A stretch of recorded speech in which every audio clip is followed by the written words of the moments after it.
Samajwadi party के संस्थापक उपाध्यक्ष पूर्व केंद्रीय मंत्री पंडित जनेश्वर मिश्र जी की 94वीं जयंती पर कार्यकर्ताओं का वृहद सम्मेलन। जनेश्वर मिश्र जी ने युवाओं को आगे बढ़ाकर सड़क आंदोलन द्वारा परिवर्तन का संदेश देकर राजनीति में परिवर्तन का बिगुल बजाया। कानपुर, बुधवार। समाजवादी पार्टी के संस्थापक उपाध्यक्ष पूर्व केंद्रीय मंत्री पंडित जनेश्वर मिश्र की 94वीं जयंती पर कार्यकर्ताओं का वृहद सम्मेलन सपा महानगर अध्यक्ष हाजी फजल महमूद की अध्यक्षता में सपा हाल नवीन मार्केट में दिन में 3 बजे आरंभ हुआ, जिसका संचालन महानगर के वरिष्ठ उपाध्यक्ष शैलेंद्र यादव मिंटू ने किया। सर्वप्रथम महानगर अध्यक्ष हाजी फजल महमूद ने पंडित जनेश्वर मिश्र जी के चित्र पर माल्यार्पण अर्पित करते हुए संबोधन में कहा कि पंडित जनेश्वर मिश्र जी समाजवाद के महान योद्धा थे। उन्होंने युवाओं को आंदोलन की रणनीति की शिक्षा देकर परिवर्तन का संदेश दिया कि बगैर सड़क आंदोलन के परिवर्तन की बेला नहीं चलती है। अन्याय, जाति तथा तानाशाही व भ्रष्टाचार के खिलाफ यदि धरना प्रदर्शन करके अपनी आवाज बुलंद नहीं की तो अपने हितों की रक्षा कैसे करोगे। अध्यक्ष फजल महमूद ने संबोधन में कहा, 40% नौजवान बेरोजगार है। भ्रष्टाचार की यह स्थिति है कि पूरे शहर में जलभराव, जनजीवन अस्त व्यस्त है। महानगर में 5000 गड्ढे सड़कों पर हैं, बजाते पानी में दुर्घटनाएं हो रही है। भ्रष्टाचार का बोलबाला यहाँ तक है कि नगर निगम हाउस टैक्स जबरन बढ़ाकर जनता की जेब काट रही है।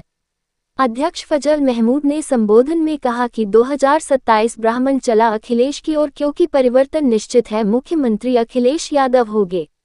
कार्यक्रम में प्रमुख रूप से महानगर अध्यक्ष हाजी फजल महमूद, वरिष्ठ उपाध्यक्ष शैलेंद्र यादव मिंटू, महासचिव संजय सिंह बंटी सेंगर, प्रदेश सचिव के शुक्ला, नंदलाल जायसवाल, अमरजीत सलूजा, फखरे आलम, सत्यनारायण गाहरवार, इशरत इराकी, समीर सोनकर, रजत मिश्रा, सुलेखा यादव, शादाब आलम, मोहम्मद अरशद, ब्रिजलाल यादव, अजय श्रीवास्तव, निहाल यादव, प्रवीण मिश्रा, मो काजिम, यूनुस बद्रे, आकाश अग्रवाल आदि लोग मौजूद रहे। सर, आज जयंती मनाई गई जनेश्वर मिश्र जी, किस तरह की मनाई गई, कौन कौन शामिल हुआ, क्या उद्देश्य जयंती का? देखिए, जनेश्वर मिश्रा जी की जयंती हम लोग हमेशा से मनाते चले आ रहे हैं और जनेश्वर मिश्रा जी हमारे संस्थापक उपाध्यक्ष रहे समाजवादी पार्टी में। जब SYS बनी उसके पहले महासचिव रहे समाजवादी पार्टी के और नेताजी के साथ कंधे से कंधा मिलाकर समाजवादी पार्टी को खड़ा करने का उन्होंने काम किया। जनेश्वर जी ऐसे नेता थे जो एक ईमानदारी की मिसाल थे और बड़े संघर्षशील नेता थे। हमेशा वो कहते थे कि अगर जो सड़क पे नहीं बोल पाएगा वो सदन में क्या बोलेगा। उन्होंने नौजवानों को प्रेरित किया, आंदोलनों के लिए प्रेरित किया।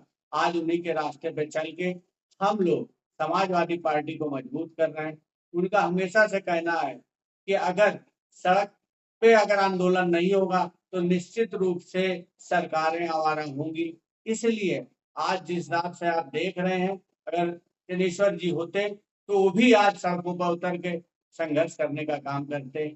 आज हम लोग उनके श्रद्धांजलि बना रहे हैं और एक उद्देश्य, जिस तरह से ब्राह्मण समाज के साथ भी ये सरकार अन्याय अत्याचार कर रही, गरीबों के साथ अन्याय अत्याचार कर रही, पीढ़ी के साथ अन्याय अत्याचार कर रही, समाजवाद का नारा था कि सबको समान अधिकार मिले।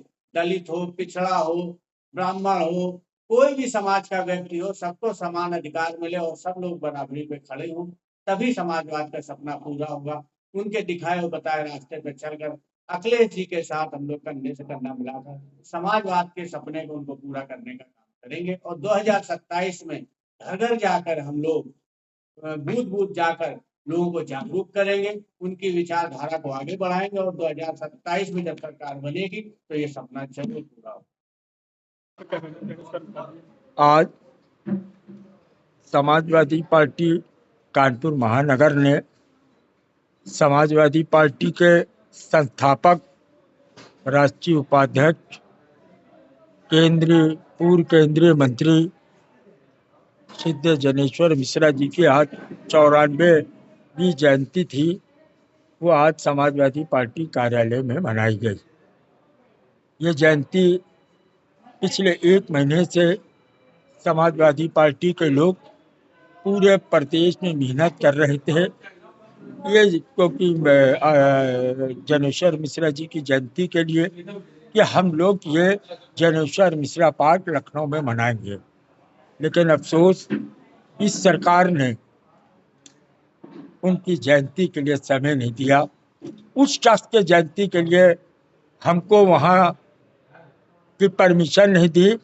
जो समाजवादी विचारधारा के थे, जो दलितों, गरीबों, मजलूमों, अल्पसंख्यकों की आवाज थे, उनके लिए वहां पे हमको परमिशन नहीं दिया गया।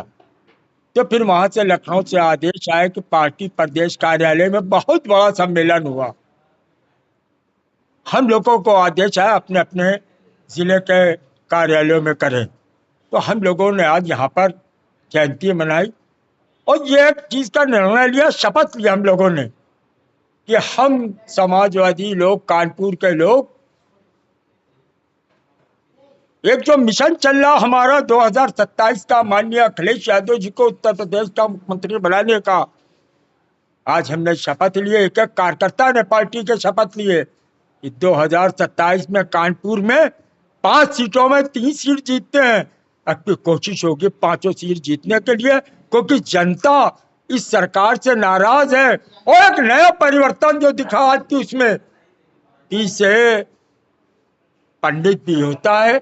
हमारी पीढ़िया में एक नई वो चली है कि पी से पंडित भी, और सबसे ज्यादा उत्पीड़न पीढ़िया का तो हुआ, पिछड़ा दलित अल्पसंख्यकों का हुआ है, लेकिन ब्राह्मणों का भी इस प्रदेश में अगर उत्पीड़न का नाम लिया जाएगा तो ब्राह्मणों का भी बहुत हुआ। सारा का सारा